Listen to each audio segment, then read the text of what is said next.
A millionaire agreed to spend New Year's Eve at the Waitress'S house, but what he discovered next changed everything. The snow fell gently outside the windows of Harriet's diner, coating the streets of downtown Boston in a pristine white blanket. Christmas Eve had emptied the city center, as most people had already retreated to the warmth of their homes, to the embrace of loved ones, to the promise of a joyful holiday morning. But not everyone. Maxwell Reed adjusted his Italian wool coat as he stepped through the door of the modest establishment, a bell chiming softly to announce his arrival. Normally, he wouldn't be caught dead in a place like this, a small, unassuming diner with chipped formica tables and vinyl booths worn thin by decades of use. His usual haunts were Michelin-starred restaurants where maitre d's greeted him by name and sommeliers catered to his refined palate. But tonight, desperation and an unexpected business emergency downtown had left him with few options. "Take a seat anywhere, hun. I'll be right with you." The voice came from a middle-aged woman wiping down the counter. She wore a simple blue uniform with a name tag that read Sarah, and despite the late hour and evident fatigue around her eyes, her smile seemed genuine. Maxwell chose a booth by the window, watching the snow accumulate on his Bentley parked outside. His phone buzzed with messages, reminders of deals closing, properties being acquired, the empire he'd built over 20 years of relentless work. Reed Properties dominated Boston's luxury real estate market, and Maxwell Reed dominated Reed. Properties with an iron will and a brilliant mind for business. "Ready to order?" Sarah approached with a worn notepad, her auburn hair pulled back in a practical ponytail threaded with silver strands. There was something oddly familiar about her face, though Maxwell couldn't place it. "Just coffee, Black," he replied curtly, barely looking up from his phone. "On Christmas Eve? Come on now. You need something more substantial than that." Her tone was gently chiding, lacking the deference he was accustomed to. "Kitchen's still open for another hour. Our turkey special is pretty close to homemade."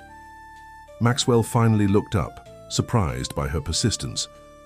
Most service workers knew better than to push back against a customer like him, a man whose tailored suit and commanding presence usually guaranteed immediate compliance. But Sarah seemed unbothered by his status, treating him with the same casual warmth she might offer any customer. "Fine, the turkey special then." "Good choice," she nodded approvingly. "You won't regret it." As she walked away, Maxwell returned to his emails, his mind already back in the world of acquisitions and developments. The latest project, converting a historic community center into luxury condominiums, was facing unexpected resistance from local activists. His PR team was struggling to contain the narrative, and his legal team was working overtime to navigate the zoning regulations. It was nothing he couldn't handle, but the timing was inconvenient.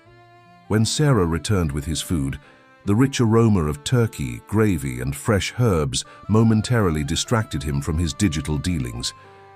"This looks surprisingly good," he admitted. "Secret family recipe," Sarah said with a hint of pride. "My grandmother's." The diner was empty except for them, the Christmas music playing softly from an old radio behind the counter. Outside, the snow continued to fall, and something about the scene, the warmth of the food, the quiet isolation of the moment, made Maxwell set his phone aside. "You're working late on Christmas Eve," he observed between bites. "Someone's got to," she shrugged. "Besides, my daughter's spending the holiday with her roommates this year. She's in medical school up in Maine. Couldn't get enough time off to make the trip worth it." "That's unfortunate." Maxwell felt an unexpected twinge of sympathy.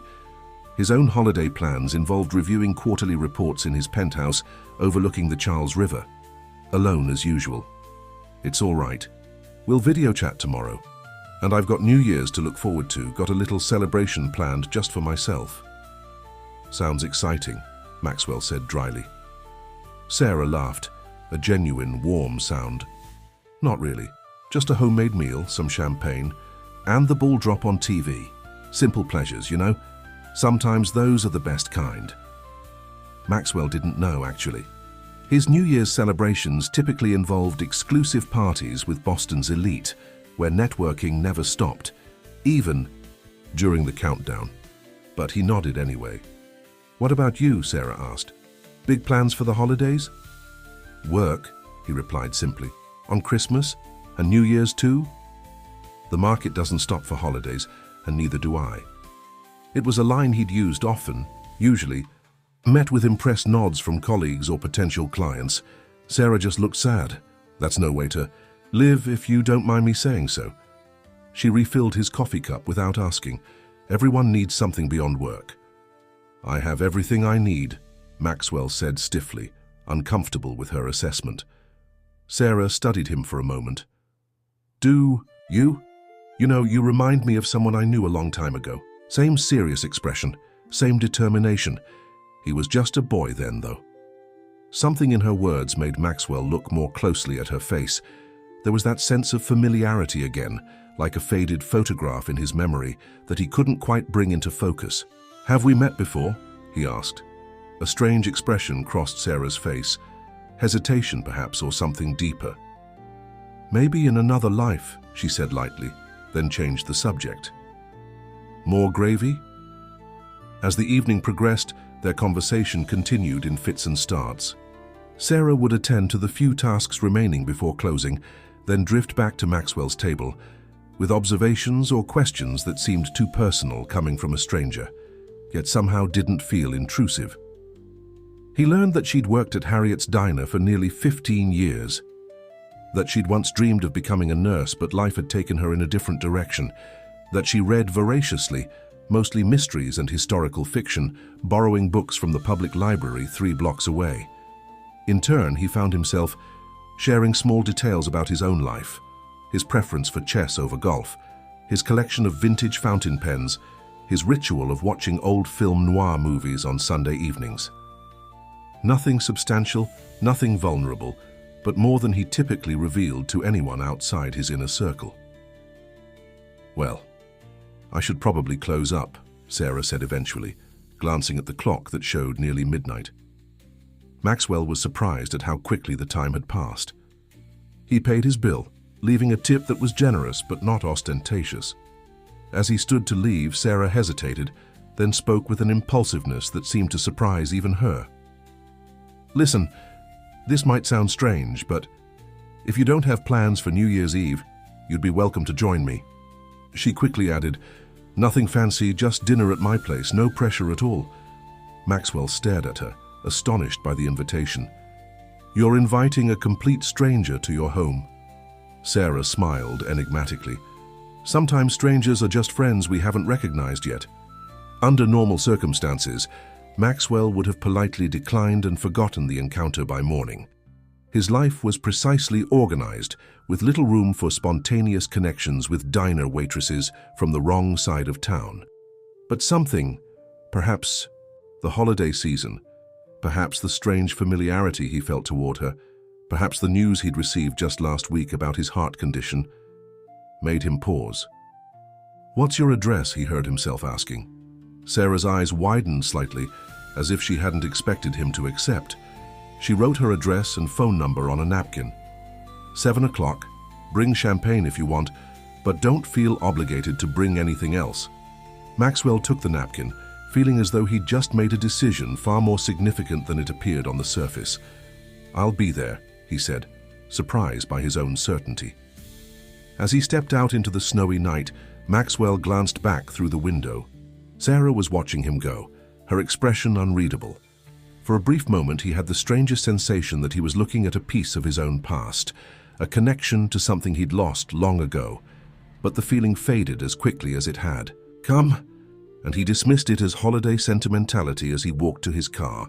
What he couldn't have known then was that his impulsive decision to visit a downtown diner on Christmas Eve would set in motion events that would irrevocably transform his life, bringing him face to face with the boy he once was and the man he could still become. The week between Christmas and New Year's Eve passed in a blur of conference calls and emergency meetings for Maxwell. The community center project was becoming increasingly problematic. Public sentiment was turning against Reed Properties, with several influential local blogs portraying him as a heartless tycoon, destroying a historic neighborhood landmark. Yet despite these pressing concerns, Maxwell found his thoughts repeatedly drifting to Sarah, and his impulsive acceptance of her New Year's invitation. Several times he nearly called to cancel. It made no sense to spend the evening in a stranger's home in what would undoubtedly be uncomfortable surroundings. He even drafted a text message with a polite excuse, but something stopped him from sending it. The same inexplicable impulse that had made him accept in the first place. When New Year's Eve arrived, Maxwell found himself driving his Bentley through unfamiliar streets in Dorchester, a working-class neighborhood far from his usual territory.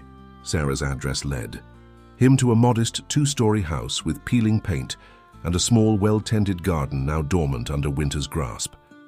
Christmas lights still hung from the eaves, their multicolored glow reflecting off the snow-covered lawn.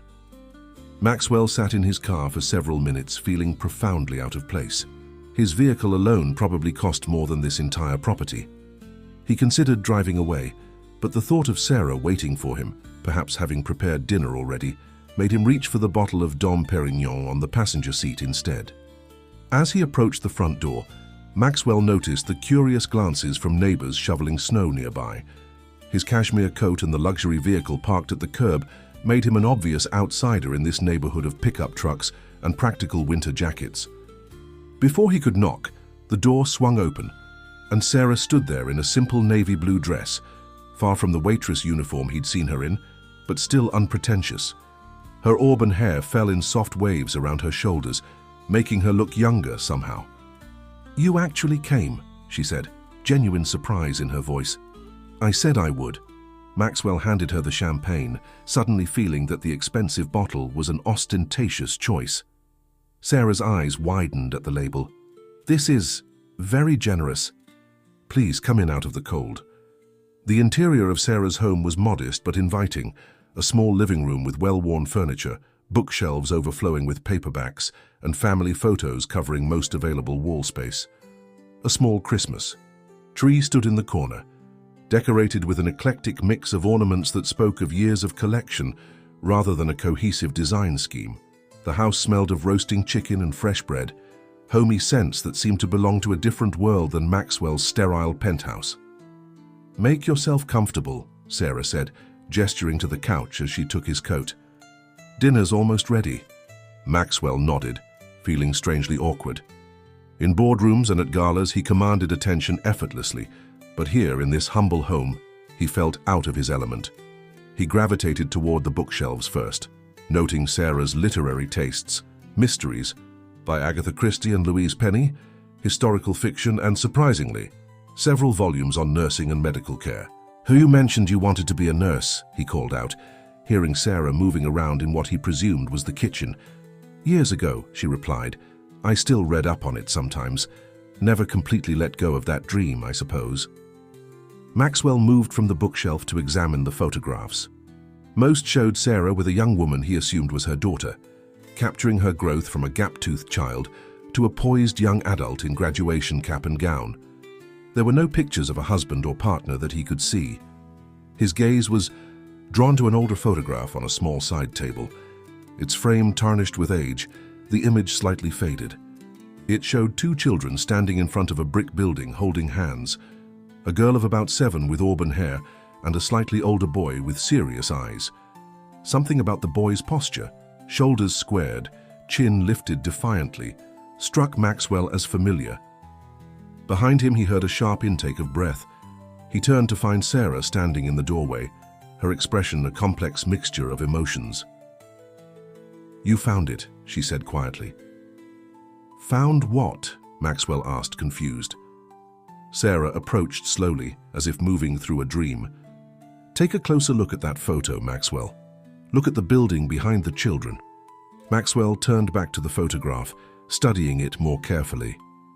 The brick building had an institutional look, with a sign partially visible in the background. Harbor View Children's Home. His heart began to pound uncomfortably in his chest, a sensation that had become worryingly familiar in recent months. Harbor View. The name alone was enough to trigger a flood of memories he'd spent decades burying. Memories of sterile dormitories and strict rules, of feeling perpetually hungry not just for food but for affection, for belonging. "This is Harbor View Orphanage," he said, his voice barely audible. But how do you have... He broke off as his eyes returned to the children in the photo. The boy's face, those determined eyes, the way his small hand protectively held the girls. "That's me," he whispered in disbelief, finally recognizing his younger self. "And that's..." He looked up at Sarah, truly seeing her for the first time. The auburn-haired girl from the photograph had grown into the woman standing before him, her eyes, those same kind eyes, now filled with unshed tears. "Hello, Max," she said softly, using the childhood nickname no one had called him in over 30 years. Maxwell staggered back, gripping the edge of the side table for support. "Sarah Jenkins," he breathed, the name coming to him from the recesses of his memory. "Little Sadie." So they stood in silence for a long moment, the weight of 3 decades of separation hanging between them. Maxwell's mind raced through fragmented memories, a small girl who followed him everywhere in the orphanage, who shared her desserts, with him who cried when he was adopted by the wealthy Reed family at age 10. "You knew," he finally said, "at the diner. You recognized me immediately, didn't you?" Sarah nodded, a tear finally escaping down her cheek. "The moment you walked in. You still have the same look when you're concentrating, that little furrow between your eyebrows." She smiled tremulously. "But you introduced yourself as Maxwell Reed, and the boy I knew was Maximilian Jenkins. I wasn't completely sure until I saw how you reacted to my name." "Why didn't you say something?" Maxwell demanded, a tide of conflicting emotions rising within him. Shock, confusion, an unexpected anger, and beneath it all, a profound sense of connection he hadn't felt in years. "Would you have believed me? A waitress claiming to be your childhood friend from an orphanage you've never mentioned in any of your magazine interviews or business profiles." Sarah shook her head.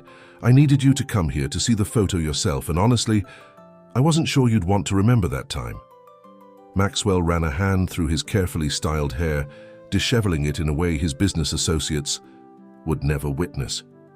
"I spent years trying to forget Harborview," he admitted. "The Reed family made it clear that my past wasn't to be discussed. They gave me a new name, a new identity. They wanted a son untainted by where I came from." "And now?" Sarah asked gently. "Are you sorry you came tonight?" Maxwell looked around the modest living room, at the woman who had once been the only person in the world who cared whether he lived or died. His life had taken him so far from these humble beginnings, to Harvard Business School, to the upper echelons of Boston society, to a fortune amassed through ruthless determination and brilliant strategy. Yet in all those achievements, he had never again experienced the simple, unconditional friendship that this woman had once offered him. "No," he said finally. "I'm not sorry." The timer in the kitchen beeped insistently, breaking the tension. "That's dinner?" Sarah said, seeming relieved to have a practical task to attend to. "We should eat while it's hot. We can talk more afterward." Over a meal of roast chicken, potatoes, and fresh vegetables, simple but delicious, they began the strange process of reconnecting. Sarah explained that she had been adopted too, 6 months after Maxwell, but by a local family of modest means. "I looked for you," she said, "when I was old enough to understand what happened. But the records were sealed, and the Reeds had moved. I had to Connecticut by then. I only knew you were back in Boston when I saw your picture in the business journal 5 years ago." 5 years? Maxwell was stunned. "You've known where I was for 5 years and never reached out?" Sarah smiled sadly. "What would I have said? Excuse me, Mr. Successful Businessman, remember me from the orphanage. I saw the life you'd built for yourself. I didn't want to complicate it." "Then why now? Why the dinner invitation?"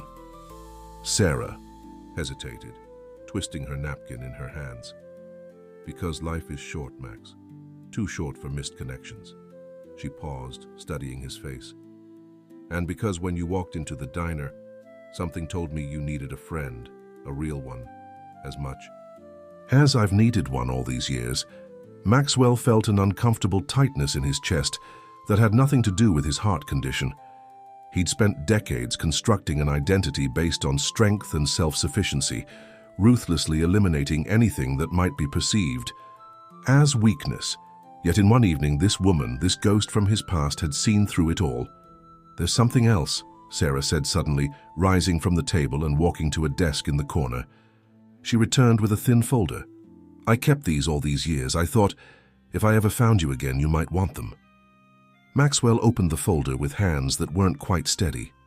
Inside were yellowed newspaper clippings, primarily obituaries, and several official-looking documents. "What are these?" "Information about your birth parents," Sarah said quietly. "I started collecting it when we were still at Harborview. The staff didn't like to talk about where we came from, but I overheard things, and later, when I was older, I did some research." Maxwell stared at the papers, a cold sensation spreading through him. His adoptive parents had refused to discuss his biological family, creating the impression that they had abandoned him, that they were people best forgotten. For years he had honored their wishes, burying his curiosity along with his memories of Harborview. "I don't know if I want this," he said honestly. Sarah placed her hand over his. "You don't have to look at it now, or ever, but it's yours if you decide you're ready." As the clock on Sarah's wall ticked closer to midnight, Maxwell Reed found himself standing at a crossroads, his carefully constructed present colliding with a past he'd thought long buried. The revelations of the evening had shaken the very foundations of his identity, and somewhere deep inside, past the shock and confusion, a small voice whispered that this unexpected reunion might be the most important thing to happen to him in decades. The January snow fell thick outside Sarah's window as Maxwell stared at the folder containing information about his birth parents. The champagne remained unopened, both of them too overwhelmed by the evening's revelations to celebrate the arrival of a new year. The distant pops of neighborhood fireworks punctuated the silence between them. "You've carried this with you all these years," Maxwell finally said, running his fingertips over the worn edges of the folder. "Why?" Sarah's gaze was steady as she replied, "Because I made a promise to a little boy who thought nobody wanted him. I promised I'd help him find his real family someday." The word struck Maxwell like a physical blow. He had a vague memory of crying in a darkened dormitory, Sarah's small arms around his shoulders as she whispered fierce promises of forever friendship and eventual answers. "I don't remember much from back then," he admitted. "You tried not to," Sarah said simply. "Even at Harborview, you were always looking forward, never back. It's how you survived." Maxwell nodded, acknowledging the truth in her assessment. His entire life had been constructed around forward momentum, acquiring the next property, closing the next deal, reaching the next financial milestone. Looking back had never seemed productive. "What about you?" he asked. "Did you find information? About your birth parents too?" A shadow crossed Sarah's face. "Some. Enough to know they couldn't have kept me even if they'd wanted to." She shook her head slightly. "But tonight isn't about my story." Maxwell glanced at his watch, a Patek Philippe that had cost more than most people's cars, and was startled to see it was nearly 2 in the morning. "I should go," he said, though he made no move to stand. "It's late and the roads are bad," Sarah observed. "The guest room has clean sheets if you want to stay." The offer surprised him. Spending the night in this modest house in Dorchester was a far cry from his usual accommodations. Yet the thought of returning to his empty penthouse, with its minimalist furniture and spectacular but sterile views, held little appeal. "Thank you," he said. "That would be convenient." Sarah smiled slightly at his formal acceptance. "I'll get you some towels. The bathroom's down the hall." As Sarah disappeared upstairs, Maxwell found himself alone with the folder. Almost against his will, he opened it, scanning the first document, a birth certificate for Maximilian Jenkins, born to Elizabeth Jenkins, and Thomas Jenkins at Boston General Hospital 38 years ago. His heart gave a painful twist. He had a birth certificate. He had parents with names, Elizabeth and Thomas. They had given him a name before he became a ward of the state, before he became Maxwell Reed.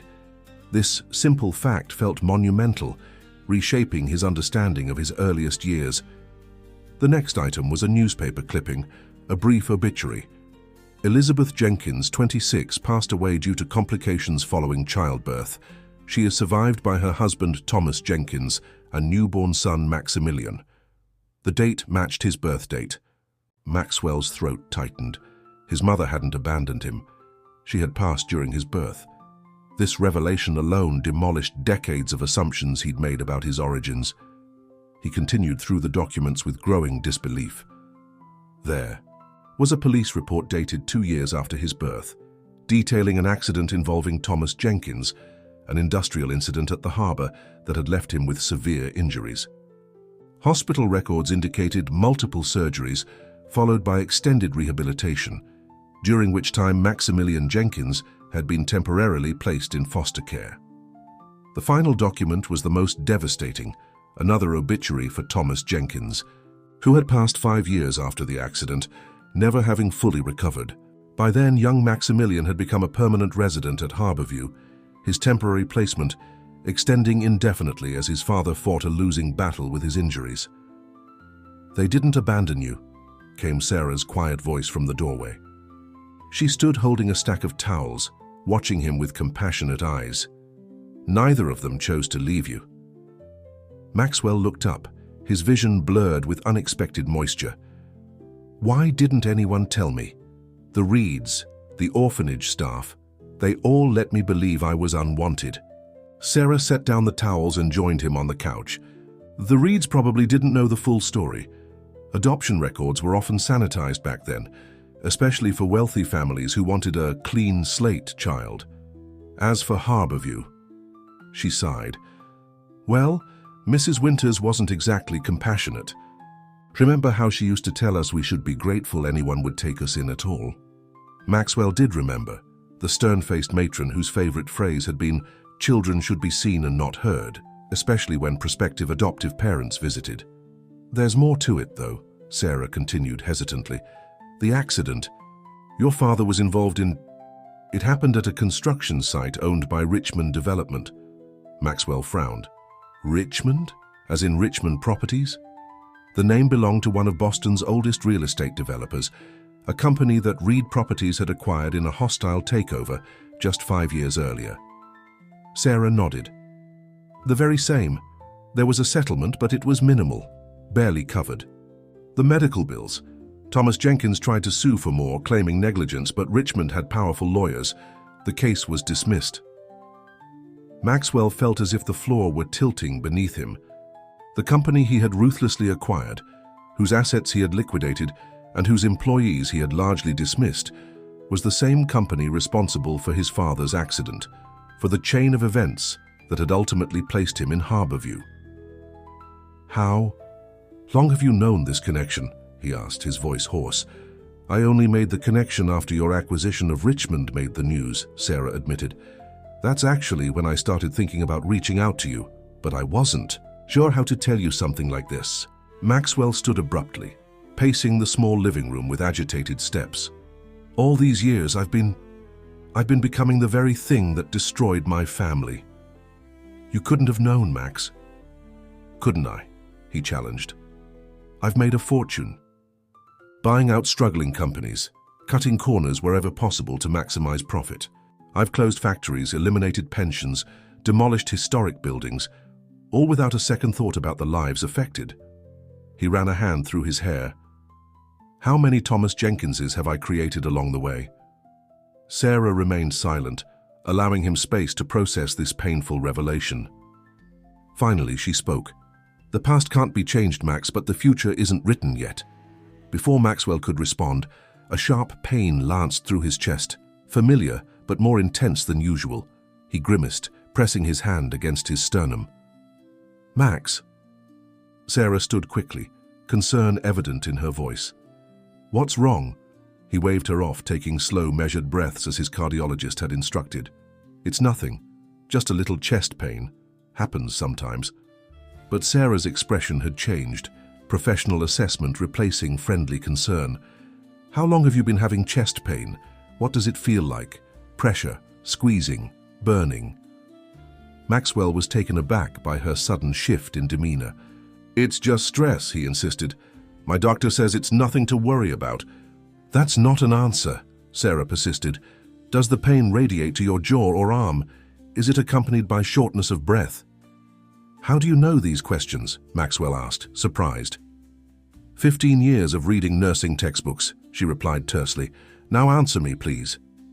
Reluctantly, Maxwell described his symptoms, the intermittent chest pressure, the occasional radiation to his left arm, the fatigue that had been increasingly difficult to ignore. But I've had a full cardiac workup, he added defensively. Dr. Whitman says it's just a minor arrhythmia, nothing that can't be managed with medication. Sarah's frown deepened. Dr. Robert Whitman, at Boston Cardiac Associates. Yes, why? She hesitated, clearly choosing her words carefully. He's known for his conservative approach, especially with wealthy patients who don't want their conditions publicly known. What are you implying?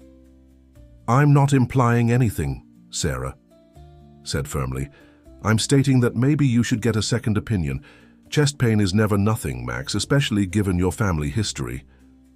What family history?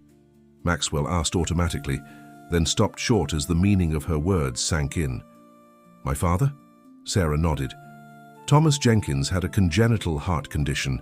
It's mentioned in his medical records, one of the reasons his recovery was so complicated. She gestured to the folder. It's all there.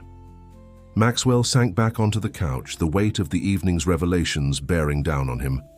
In a single night, he had discovered not only his origins, but potentially inherited health issues that his current doctor might be downplaying. I was diagnosed last month, he admitted quietly. Whitman said I might eventually need a transplant, but that it was years away, that I shouldn't disrupt my life over it. Sarah's expression was a mixture of concern and something like anger. And you believed him, despite the symptoms you're having? Why wouldn't I? He's one of the top cardiologists in Boston. He's also known for telling powerful men what they want to hear, Sarah replied bluntly. I've heard enough from patients over the years to know his reputation. They sat in silence for a moment, the gravity of the situation settling between them. For Maxwell, the physical vulnerability was almost as difficult to face as the emotional revelations of the evening. He had built his identity around strength and control. The thought that his body might betray him, that he might be living on borrowed time without even knowing it, was profoundly disturbing. My daughter, Sarah said suddenly. Emma. She's in her third year of medical school at Tufts, specializing in cardiology. She's coming home this weekend for a belated holiday visit. Would you let her look at your medical records? Maybe she could recommend another specialist for a second opinion. Maxwell's instinct was to refuse, to retreat behind the walls of privacy and self-sufficiency that had served him for decades. But something in Sarah's eyes, the same concern and fierce loyalty he vaguely remembered from childhood, made him pause. Your daughter, he said slowly. Is she as stubborn as you are? A smile softened Sarah's worried expression. More so, if you can believe it. Gets it from her father, not me. Your husband? Maxwell realized he knew almost nothing about Sarah's adult life. Ex-husband, she clarified. He was a musician, talented, charming, and completely unreliable. Left when Emma was 3, right after his band got a record deal in Nashville. Sends birthday cards sometimes. The casual way she mentioned this abandonment struck Maxwell. Here was a woman who had been left twice, first by him, when he was adopted, and then by her husband, yet she had maintained an essential warmth and openness that Maxwell himself had lost somewhere along the way. I'll meet with your daughter, he decided, but I can't promise I'll take her advice. That's all I ask, Sarah said, relief evident in her voice. Now, it's late, and we've both had enough revelations for one night. The guest room is upstairs, first door on the right. As Maxwell settled into the small but comfortable guest room, surrounded by mismatched furniture and hand-crocheted Afghans, he found himself in uncharted emotional territory. The careful compartmentalization he'd maintained his entire adult life was crumbling, walls between past and present dissolving as he tried to integrate the boy from Harborview with the tycoon from Beacon Hill. His phone buzzed on the nightstand, another message from his executive assistant about the community center project, asking for approval on a statement to be released to the press. the project that would demolish a historic building, displacing community programs that served underprivileged children. Children like he had once been. Maxwell stared at the message for a long moment, then set the phone aside without responding. For the first time in decades, business could wait. He had more pressing matters to consider: his health, his history, and the unexpected second chance at a connection he'd thought long lost. As he drifted towards sleep, Maxwell's final thought was that the boy in the photograph, the one with determined eyes and a protective hand extended to his friend, might still exist somewhere within him. And perhaps that boy had something important to teach the man he had become. The weekend arrived with a fresh snowfall blanketing Boston. Maxwell had returned to his penthouse the morning after New Year's, but not to his normal routine. For 3 days, he had been uncharacteristically distracted during meetings, his mind continually drifting back to Sarah's revelations and the folder of documents now locked in his desk drawer. His executive team had noticed the change. Rebecca Chen, his chief operating officer and longest-serving employee, had directly asked if something was wrong after he'd missed 2 key points during a presentation on the community center project. "Just considering our options," he'd replied vaguely, surprising her and everyone else in the boardroom by adding, "Perhaps we should revisit the community center renovation plans. Demolition might not be the only viable approach." Now, as his driver navigated the Bentley back through the unfamiliar streets of Dorchester, Maxwell found himself experiencing something he rarely felt: nervousness. Sarah had texted that morning to confirm her daughter Emma had arrived and was willing to review his medical records. Maxwell had instructed his assistant to have the records delivered to Sarah's address, an action that had earned him a puzzled look, but no questions. The modest house looked different in daylight. Smaller, more worn, but somehow more authentic than the sterile luxury he was accustomed to. As he approached the front door, it opened before he could knock, revealing a young woman with Sarah's auburn hair, but a more angular face and assessing gaze. "Mr. Reed," she said, extending her hand. "I'm Emma Jenkins. Mum's told me, well, quite a story about you two." Her handshake was firm, her scrutiny direct. Maxwell could see immediately that this was not a young woman easily impressed by wealth or status, a rarity in his experience. "I appreciate you taking the time to look at my records," he said formally, following her into the living room where Sarah was arranging coffee cups and pastries on a small table. "I'm still a student," Emma cautioned, gesturing for him to sit. "I can't provide medical advice officially, but I can tell you if I think you should be concerned enough to seek a second opinion." "Emma's being modest," Sarah interjected. "She's top of her class, and she's already been recruited for a research fellowship at Massachusetts General." Emma shot her mother an exasperated look. "Mom, please." Maxwell observed the interaction with interest.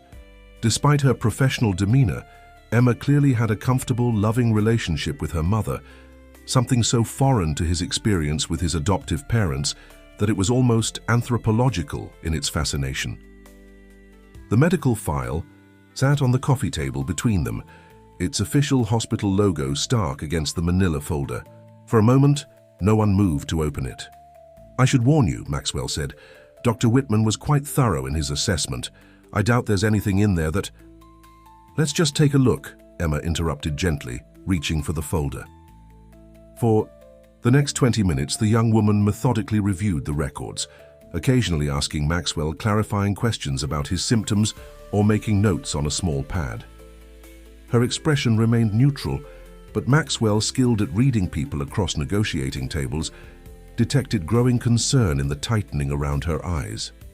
"Mr. Reed," she finally said, setting the folder aside, "with all due respect to Dr. Whitman, I believe your condition is significantly more serious than has been communicated to you." Despite having suspected as much since his conversation with Sarah, Maxwell felt a cold weight settle in his stomach. "How serious?" Emma looked directly at him, her gaze compassionate but unflinching. "Your echocardiogram shows advanced cardiomyopathy, and your ejection fraction is dangerously low. The arrhythmia Dr. Whitman mentioned is actually a symptom of the underlying condition, not the condition itself." What does that mean in plain English? Maxwell asked, his businessman's instinct for directness asserting itself. It means your heart is failing. Mr. Reed, without intervention and soon, you're looking at complete cardiac failure within months, not years. Sarah made a small, distressed sound, reaching instinctively for his hand. Maxwell allowed the contact, too shocked by Emma's assessment to maintain his usual physical boundaries. Whitman said medication would manage it, he said, hearing the defensive note in his own voice. Emma's expression softened. The medications he prescribed are appropriate but insufficient given the severity of your condition. To be blunt, you need to be on the transplant list immediately, not eventually, as his notes suggest. Her transplant, Maxwell repeated flatly. The word seemed to echo in the small living room, carrying implications far beyond its 2 syllables. Surgery, recovery, vulnerability, dependency.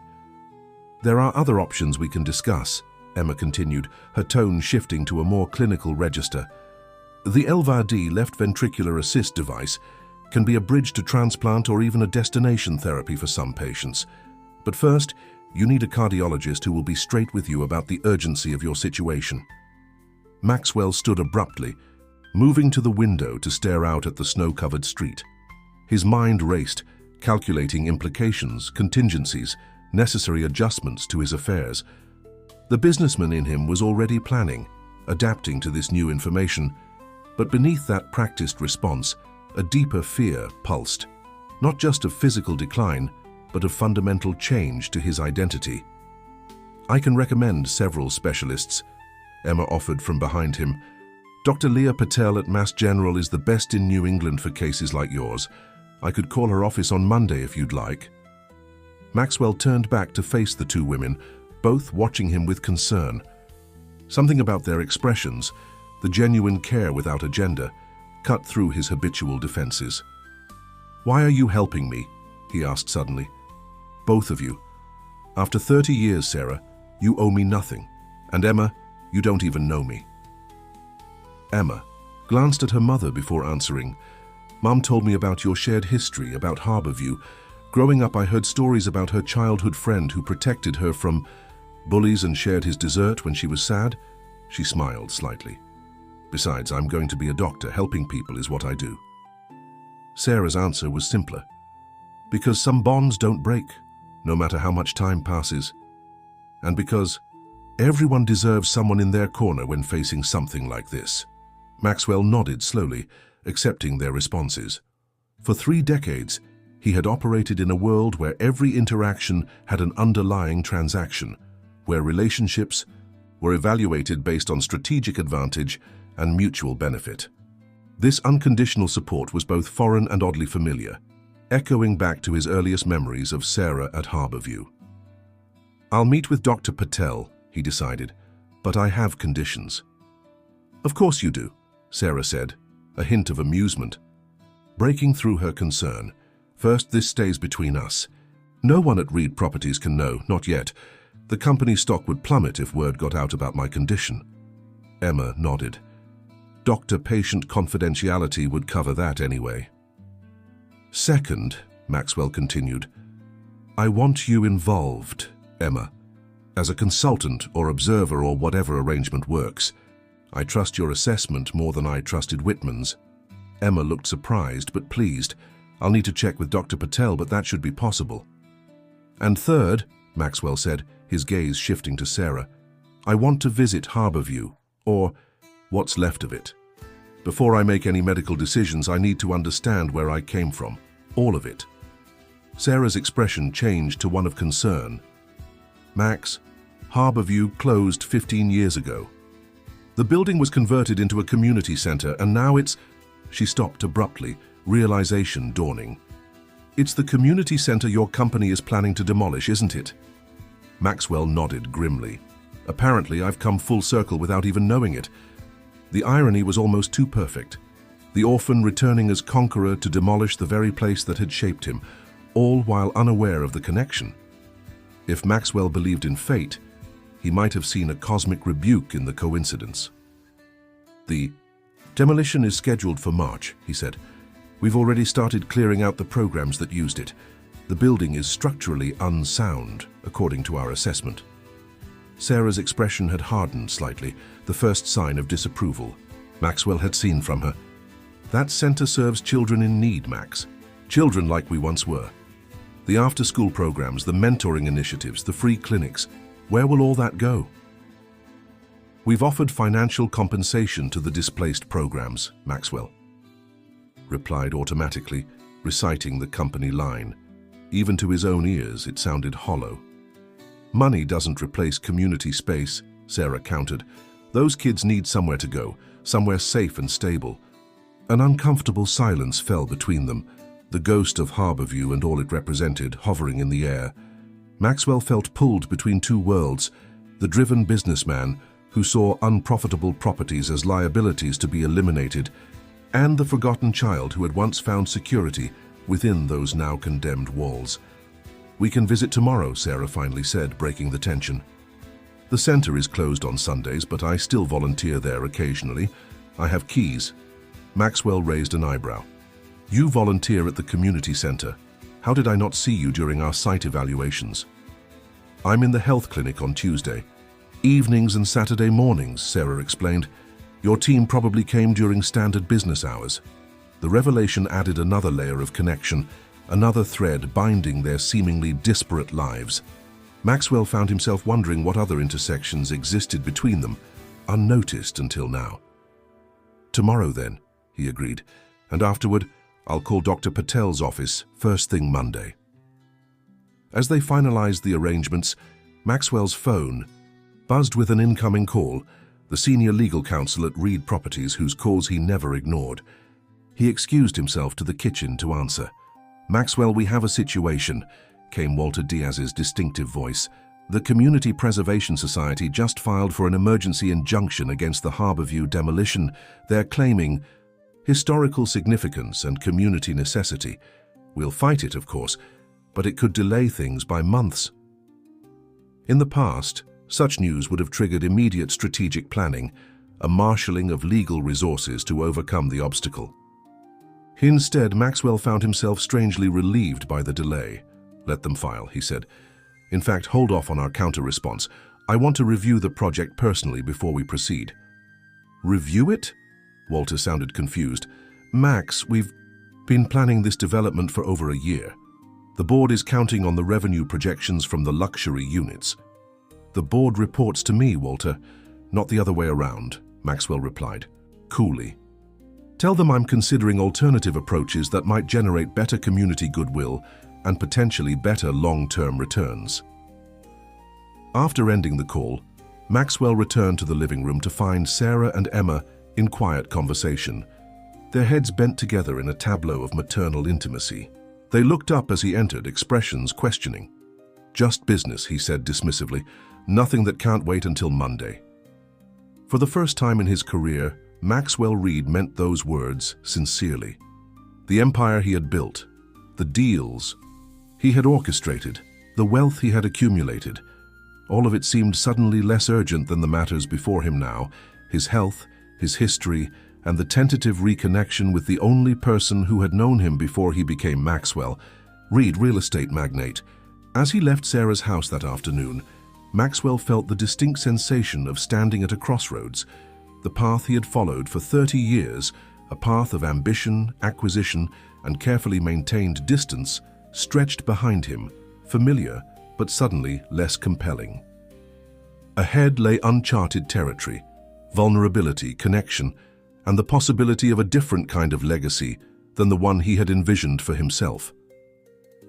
His chest tightened briefly as he slid into the back seat of the Bentley, another reminder of the physical reality he could no longer ignore. Emma's words echoed in his mind, "Your heart is failing." The medical diagnosis carried a metaphorical weight that wasn't lost on him. His heart, literal and figurative, had been failing for far longer than any cardiologist could measure. "Where to, Mr. Reed?" his driver asked, interrupting his thoughts.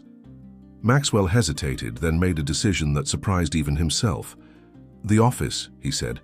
"There are some files I need to review before tomorrow." The community center project, files, The detailed plans for demolition and redevelopment that he had previously approved without a second thought now required his most careful attention. Before he visited Harborview again, before he confronted the ghosts of his past, Maxwell needed to understand exactly what his company planned to destroy and what, if anything, might still be saved. The old brick building stood silent in the keen Sunday morning light, its windows reflecting the weak January sun. A sign above the entrance read, Harborview Community Center. But beneath the newer lettering, Maxwell could just make out the faded imprint of its original name, Harborview Children's Home. They kept the name when they converted it, Sarah explained, fumbling with a set of keys at the entrance. Thought it was important to maintain the connection to its history. Maxwell stood a few paces back, an unexpected wave of emotion rising within him as he studied the facade. Even after 30 years, he recognized the distinctive herringbone pattern in the brickwork, the ornate cornices that had seemed so imposing to a child's eyes. The building was simultaneously smaller than he remembered and somehow more significant, a physical embodiment of his origins standing in stark rebuke to the man who had planned its destruction. "Are you ready?" Sarah asked gently, holding the door open. Maxwell nodded, following her into a dimly lit foyer. The interior had been extensively renovated since his time there, walls removed to create more open spaces, fresh paint covering the institutional green he remembered, cheerful artwork lining the corridors. Yet beneath these changes, the bones of the building remained familiar. The wide staircase, the high ceilings, the pattern of light through the tall windows. The administrative offices were converted into the health clinic, Sarah said, leading him down a hallway. The old dormitories upstairs are now classrooms and activity spaces, and the dining hall is a multi-purpose room for community events. Maxwell followed silently, his mind overlaying memories onto the renovated spaces, children lined up for meals, house mothers enforcing strict rules about noise and behavior, the constant low-grade anxiety of institutional living. Yet there had been moments of warmth too, particularly with Sarah, secret games played in corners, whispered conversations after lights out, small kindnesses exchanged like precious currency. "This is where we met," Sarah said softly, pausing in a sunlit room that had once been the small library. "You were reading in the window seat and I asked if I could sit with you. You had a book about horses," Maxwell said, the memory surfacing unexpectedly. "You couldn't read all the words yet, so I helped you." Sarah smiled, surprised. "You remember that? Bits and pieces are coming back," he admitted. "Being here. It's bringing things up I thought I'd forgotten." They continued through the building, passing a large classroom where art supplies were neatly organized on shelves, a computer lab with modest but functional equipment, a music room with donated instruments. Each space showed evidence of careful stewardship despite limited resources. Patched furniture, well-worn but clean floors, creative use of simple materials. "How many children use this place?" Maxwell asked, pausing to examine a wall covered with artwork. Drawings and paintings signed by kids ranging from preschool to teenage years. "About 200 regularly attend programs here," Sarah replied. "After-school tutoring, arts activities, sports in the basement gym. The health clinic serves around 50 families a week, people without insurance who can't afford regular medical care." Maxwell nodded, mentally comparing these numbers to the projections in his development plans. 12 luxury condominiums, each selling for upwards of $3 million. The financial calculation was straightforward. The property would generate significantly more revenue as high-end housing than as a community center. Yet standing here, surrounded by evidence of lives impacted, that equation suddenly seemed incomplete. They climbed the stairs to the second floor, where the dormitories had once housed dozens of children waiting for adoption or foster placement. Now divided into smaller rooms, these spaces hosted teen counseling sessions, parent support groups, and educational programs.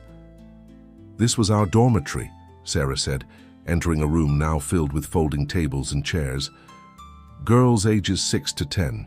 24 beds." Maxwell stood in the doorway, a visceral memory washing over him, visiting Sarah here after she'd had a particularly difficult day, smuggling in cookies he'd saved from dinner. He'd been forbidden from entering the girls' dormitory, but had risked punishment to comfort his friend. You got in trouble for coming here once, he said slowly. Mrs. Winters caught you crying and me sitting on your bed. I had to scrub the entry hall floor with a toothbrush as punishment. Sarah nodded. I remember. You never complained even though it was really my fault.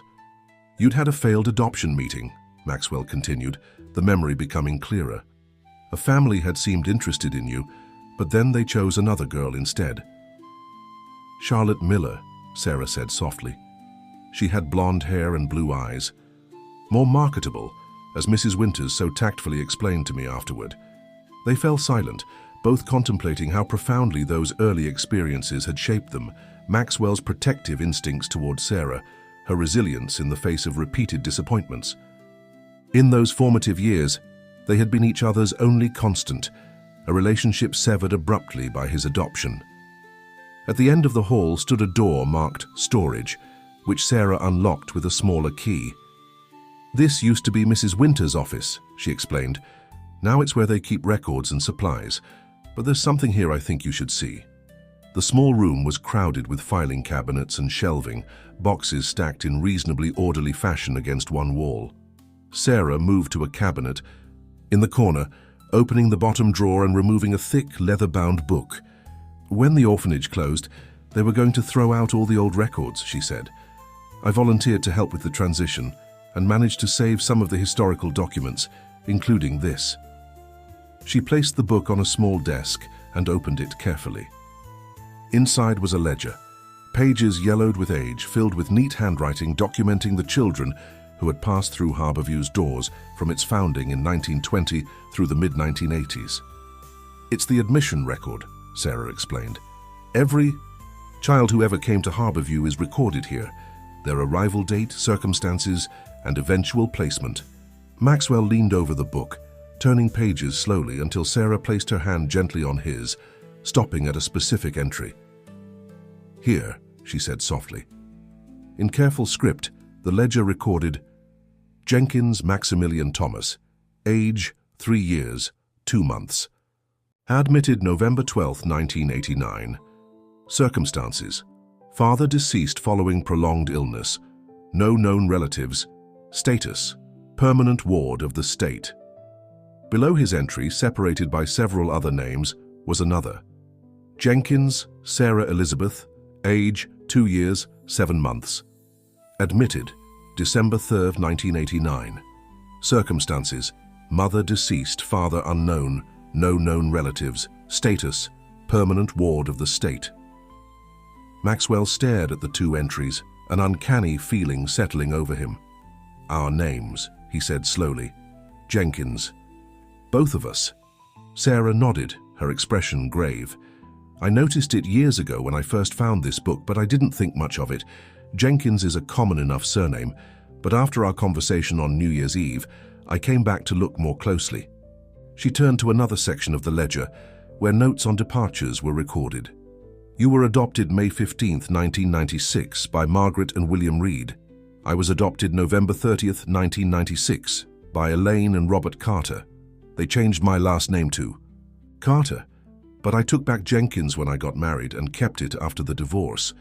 You think there's a connection between us? Maxwell asked, trying to process the implications. Beyond our friendship at Harborview? I don't know, Sarah admitted, but the coincidence seems worth investigating. That's why I wanted to show you this before we left. Maxwell studied the ledger entries again, noting their arrival dates just weeks apart. Could there be a family connection he'd never known about? The thought was simultaneously disturbing and oddly compelling, a potential explanation for the immediate bond they'd formed as children, and perhaps for the ease with which they'd reconnected as adults. I need to sit down, he said suddenly. The combined effect of the building's memories and this new revelation overwhelming him. Sarah guided him to a chair, concern evident in her expression. Are you okay? Is it your heart? No, I'm fine, Maxwell assured her, though he placed his hand over his chest involuntarily. It's just a lot to process. Sarah nodded understandingly. Maybe we should finish the tour another day. No, Maxwell said firmly. I need to see all of it. especially the areas targeted for demolition in our plans. They continued through the building, Sarah pointing out structural issues that the community center's limited budget couldn't address: water damage in the West Wing, outdated electrical systems, a boiler that functioned but was dangerously inefficient. Maxwell noted each problem, mentally calculating repair costs against his company's demolition budget. Their tour ended in what had once been the orphanage's small chapel, now converted into a reading room lined with donated books. Sunlight streamed through the original stained glass windows, simple geometric patterns in blues and ambers that cast colorful shadows across the worn wooden floor. "This is my favorite room," Sarah said, affection evident in her voice. "The kids come here for story time, but it's also just a quiet place where they can escape when things get overwhelming at home or at school." Maxwell ran his hand along a bookshelf, noticing the careful organization: picture books for younger children, chapter books for older readers, all arranged at accessible heights for their intended audiences. Evidence of thought, of care, of genuine concern for the children who use this space. "Our development plans call for preserving these windows," he said absently. "They're considered architecturally significant. They would have been installed in the penthouses as decorative elements." Sarah's expression tightened slightly, separating them from their context, from their purpose. "Yes," Maxwell acknowledged, seeing the parallel she was drawing.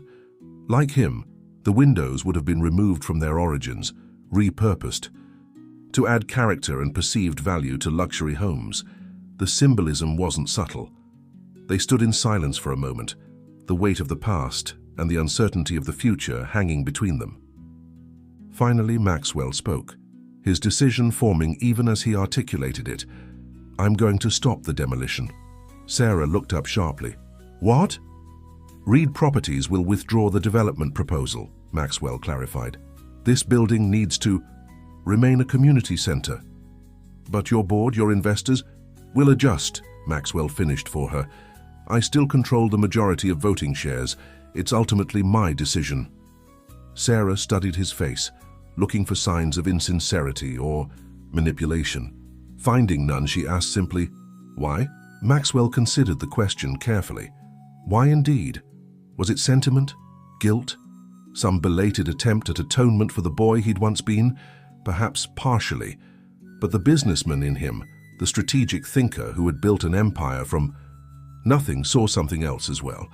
"Because it's the right thing to do," he said first, acknowledging the moral dimension. Then he added, "And because we can do better than 12 overpriced condos, this building has bones worth saving, a history worth preserving, and a purpose worth supporting." "What are you suggesting instead?" "A partnership," Maxwell said, the plan forming as he spoke. "Reed Properties will fund the necessary structural repairs and renovations. In exchange, we'll establish a joint foundation to operate the community center in perpetuity. The property itself will be placed in a trust, so it can never be sold or redeveloped." Sarah looked stunned. "That's a complete reversal of your company's approach." "Perhaps it's time for a new approach," Maxwell replied simply. Before Sarah could respond, Maxwell's phone rang. The specific ringtone he'd assigned to his executive assistant for urgent matters only. He answered with an apologetic glance at Sarah. "Mr. Reed," came the crisp voice of Diane Thurman. "I apologize for disturbing your weekend, but there's a situation developing that requires your immediate attention. Richard Latham is attempting to call an emergency board meeting for tomorrow morning." Richard Latham was Maxwell's chief financial officer and second largest shareholder in Reed Properties, a brilliant financial mind with absolutely no sentimentality when it came to business decisions. "On what grounds?" Maxwell asked, though he suspected the answer. "He's claiming your recent directives regarding the Harborview project indicate a concerning shift in company strategy that could impact shareholder value. He's suggesting that perhaps your judgment is compromised." The implication was clear. Somehow Latham had gotten wind of Maxwell's hesitation about the demolition and was moving to protect what he saw as the company's interests and his own considerable investment. "Who's supporting him?" Maxwell asked, his mind already calculating potential allegiances and votes. Chen and Diaz are with you, Diane replied, referring to his COO and legal counsel. The others are undecided or unreachable. Latham needs 7 votes to force a confidence review. He currently has 5 confirmed. I'll be at the office in 30 minutes, Maxwell said decisively. Schedule calls with each board member before end of day, and have Diaz prepare a summary of my contractual protections under the shareholder agreement. After ending the call, Maxwell turned to Sarah, who had been pretending not to listen, but clearly had caught the gist of the conversation. Trouble? She asked. A challenge, Maxwell corrected. One I should have anticipated. Some of my colleagues are concerned that I'm making decisions based on personal factors rather than business imperatives. Are you? Sarah asked, her gaze direct. Maxwell considered the question.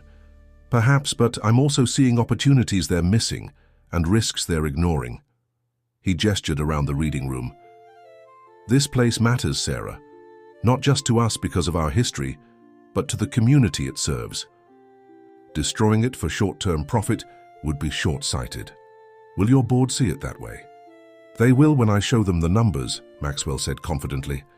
A community-focused development approach might generate less immediate return, but the long-term benefits, both financial and reputational, are substantial.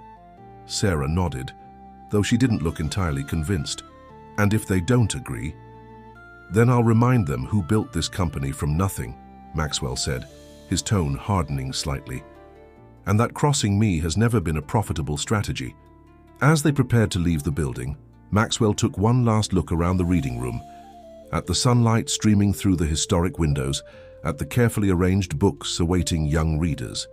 For 3 decades, he had defined success, in terms of acquisitions and profits, measuring his worth by the growth of his portfolio and the expansion of his influence. Now standing in the place where his life had begun, he found himself reconsidering that definition, the heart condition forcing him to confront his mortality, the unexpected reconnection with Sarah restoring ties to his past, the revelation of potential family connections. All had converged to create a moment of clarity. Maxwell Reed, the orphan who had become a real estate magnate, now stood at a crossroads of identity and purpose. The path he chose would determine not just the fate of this building, but the legacy he would ultimately leave behind. I need to go handle this, he told Sarah as they exited the building, the winter air sharp in his lungs. But afterward we should talk more about that ledger, about the possibility that our connection goes deeper than childhood friendship. Sarah nodded, her expression a mixture of concern and hope. Be careful with the board, Max. Men like Latham don't appreciate being thwarted. I've dealt with worse, Maxwell assured her, though in truth he had rarely faced a challenge that combined professional and personal stakes so completely. As his driver pulled up to the curb, Maxwell hesitated before getting in.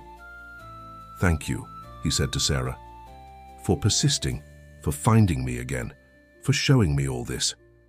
Sarah smiled, the gesture transforming her face with the same warmth he vaguely remembered from childhood. Some connections are meant to last, Max. Sometimes the universe gives us second chances for a reason.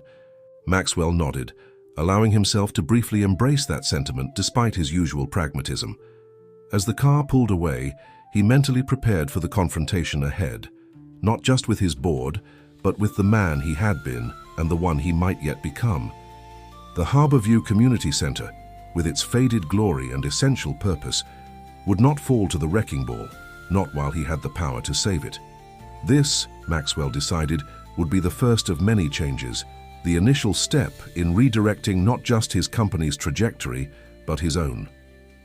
With whatever time his failing heart allowed him, he would build something more meaningful than luxury condominiums and corporate acquisitions. He would rebuild connections, restore foundations, create a legacy worthy of the second chance he'd been unexpectedly granted. 6. Months after that fateful Christmas Eve encounter at Harriet's Diner, the Harborview Community Center was filled with laughter and conversation. Sunlight poured through the restored stained glass windows of the reading room, now the centerpiece of a fully renovated building. What had once been a crumbling structure slated for demolition had been transformed into a state-of-the-art facility, serving the same community, but with expanded programs and modernized spaces. Maxwell Reed stood near the refreshment table, observing the gathering with quiet satisfaction. The transformation of the building mirrored his own metamorphosis.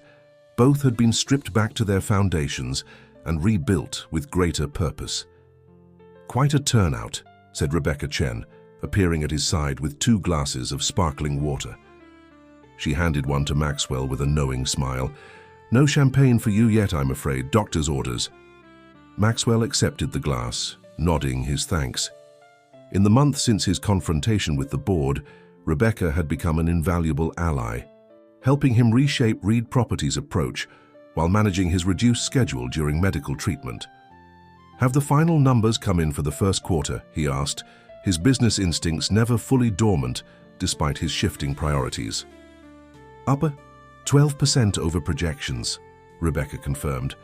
"Turns out your community-focused development model is attracting exactly the kind of partners and investors you predicted. The Brooklyn project has 3 potential backers already, all impressed by what we've done here." Maxwell nodded, unsurprised but pleased. The Harborview renovation had become a model for a new direction at Reed Properties, one that balanced profit with purpose, incorporating community needs into development plans rather than displacing them. The approach had initially met with skepticism, particularly from Richard Latham, who had eventually sold his shares and departed for a more traditionally profit-driven competitor. "And the foundation?" Maxwell asked, referring to the newly established Harborview Foundation, which now operated the community center and was developing similar projects in other underserved neighborhoods. "Fully funded for the first 5 years," Rebecca reported. "The matching grant program exceeded expectations. Apparently, a lot of wealthy Bostonians were waiting for an opportunity to support community development that actually involved the community." Maxwell's gaze drifted across the room to where Sarah stood talking with Dr. Leah Patel, the cardiologist who had taken over his care after confirming Emma's assessment of his condition. The 2 women had developed a friendly rapport during Maxwell's treatment, united by their shared concern for his well-being. His heart condition had progressed largely as Dr. Patel had predicted. The medications and an implanted defibrillator had stabilized his condition temporarily, but the need for a transplant remained inevitable.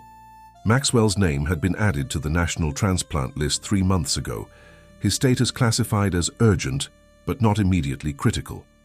The waiting continued, his future uncertain but his present surprisingly fulfilling, despite the physical limitations imposed by his condition. "You should sit down," came Emma's voice as she approached, her medical training evident in her assessing gaze.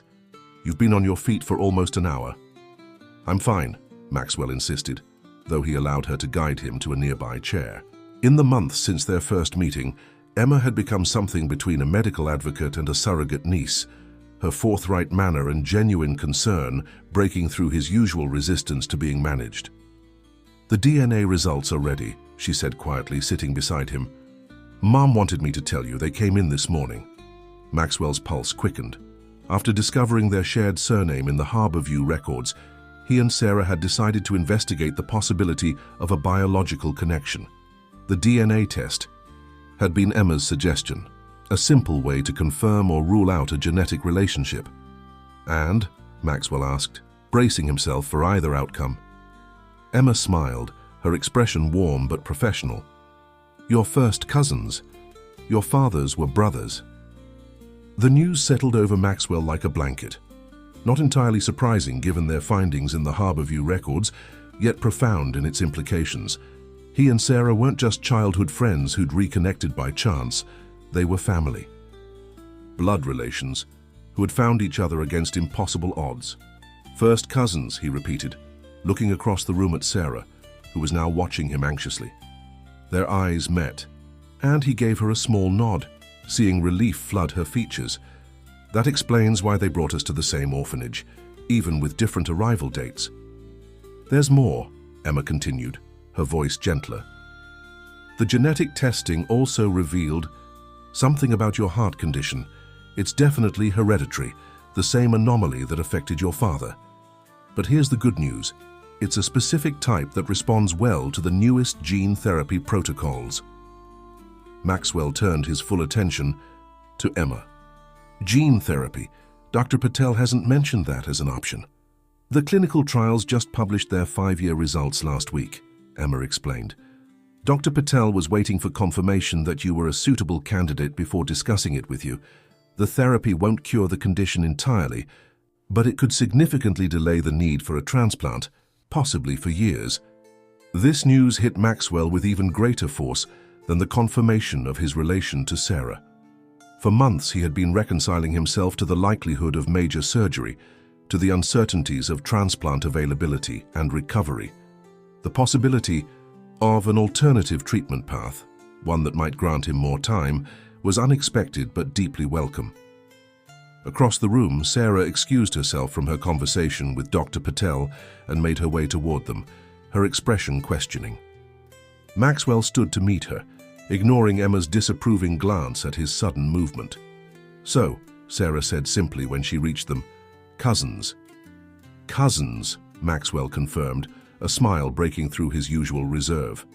"Our fathers were brothers." Sarah nodded, her eyes bright with emotion. "I wondered after we found those orphanage records.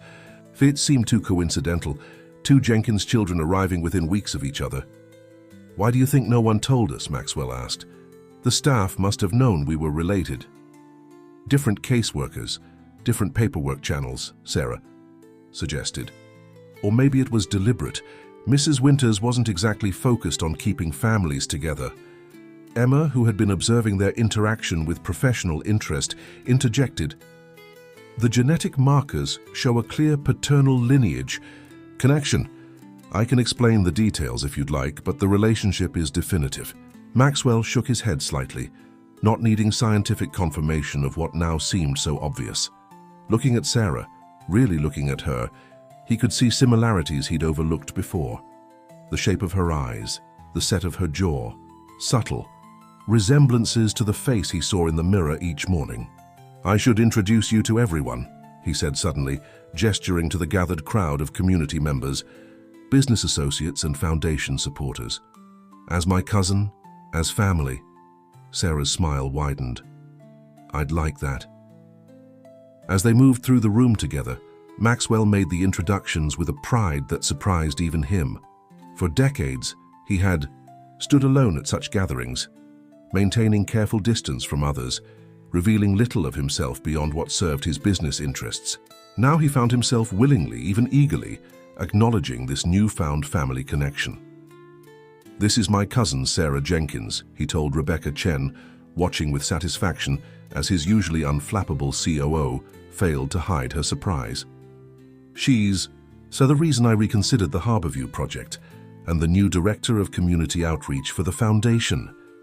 Sarah's eyes widened at this last statement. "Max, we haven't discussed. The board approved it yesterday," Maxwell said smoothly. "If you want it, of course. Your experience with the community center makes you uniquely qualified." Before Sarah could respond, they were interrupted by the arrival of a small elderly woman wearing a brightly colored scarf and thick glasses. She studied them both intently before breaking into a broad smile. "I knew it," she declared triumphantly. "The moment I saw the announcement in the paper about the community center reopening, with your picture next to it, Mr. Reed, I said to myself, that's little Maximilian Jenkins, all grown up." Maxwell and Sarah exchanged startled glances. "I'm sorry," Maxwell said carefully. "Have we met?" The woman chuckled. "You wouldn't remember me. I was just a kitchen helper at Harborview when you children were there. Doris Coleman is my name. I retired 20 years ago, but I keep up with what happens to this old building." "Ms. Coleman," Sarah said warmly, "it's wonderful to meet you again. Do you still live in the neighborhood?" 3 blocks over, same as always," the woman confirmed. "But that's not why I came today. I came because I knew things about you two that I never had the courage to say back then." Maxwell felt a prickling sensation at the back of his neck, a sense that another revelation awaited them. "What kinds of things, Miss Coleman?" The elderly woman glanced around conspiratorially, then lowered her voice. "About your parents, all four of them, about why you both ended up at Harborview and why no one ever told you that you were cousins. Sarah inhaled sharply. You knew? All this time? Doris Coleman nodded, her expression turning solemn. I knew. Your fathers, Thomas and Robert Jenkins, were brothers who married sisters, Elizabeth and Catherine Harper.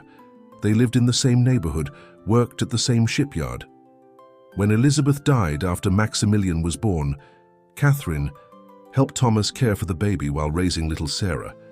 They were like one family, really. Maxwell listened intently, hungry for details about the family he had never known. What happened, he asked. Why were we separated? The accident at Richmond's site injured both brothers, Doris explained. Thomas worse than Robert, but after Thomas passed, things went bad for Robert too. The settlement money ran out, he couldn't work, and Catherine fell ill herself. When they couldn't care for the children anymore, they had no choice but to place you both at Harborview, hoping to reclaim you when things improved. But they never did, Sarah said softly. Doris shook her head sadly. No. Catherine's condition worsened and Robert followed a few years later. By then, the orphanage administration had changed, records were mishandled, and the connection between you two was buried in paperwork. Why didn't you say something? Maxwell asked, unable to keep a note of accusation from his voice. The older woman's eyes filled with tears. I was just kitchen staff, Mr. Reed. Mrs. Winters made it clear that employees were not to interfere with administrative matters. I could have lost my job, and I had my own children to feed. She paused, visibly gathering herself. It's the greatest regret of my life. When I saw you two playing together, becoming friends on your own, I told myself perhaps it was better that way. Maxwell felt Sarah's hand slip into his, a gesture of solidarity and shared emotion. The revelation was both painful and healing, the final piece of a puzzle they had been assembling over the past 6 months. Thank you for telling us now, Sarah said to Doris. It means more than you can know. As the elderly woman moved away, visibly relieved to have unburdened herself after so many years, Maxwell and Sarah found themselves standing together in a moment of profound understanding. The chance encounter at Harriet's diner, what Sarah had once called the universe offering second chances, now seemed less like chance and more like an inevitable reconnection. Family, Maxwell said quietly, testing the word that had held such complicated meanings throughout his life. His adoptive parents had provided financial security, but little emotional warmth. His corporate family had proved conditional when his priorities shifted. But Sarah, this newly confirmed blood relation, had offered unconditional support from their first childhood meeting through their adult reconnection. Family, Sarah agreed, squeezing his hand. Even when we didn't know it. The celebration continued around them, the renovated community center humming with activity and purpose. Children from the neighborhood explored the new computer lab and art rooms. Local residents admired the health clinic's expanded facilities, and community leaders discussed partnerships with the foundation. Later that evening, as the event wound down, Maxwell found himself back in the reading room, alone with Sarah. The setting sun cast amber light through the stained glass windows, illuminating the space where they had first recognized each other in childhood photographs 6 months earlier. I received an interesting proposal from Walter today, Maxwell said, referring to his legal counsel. He suggested establishing a genealogy research program as part of the foundation's work, helping former orphanage residents trace their family connections, reunite with relatives when possible. Sarah's eyes lit up. That's a wonderful idea. So many children grow up in the system never knowing their origins or if they have family somewhere. I thought you might be interested in heading that initiative as well, Maxwell suggested. Given your personal experience with the detective work, I'd need to finish my nursing certification first, Sarah replied thoughtfully. I finally registered for classes last week.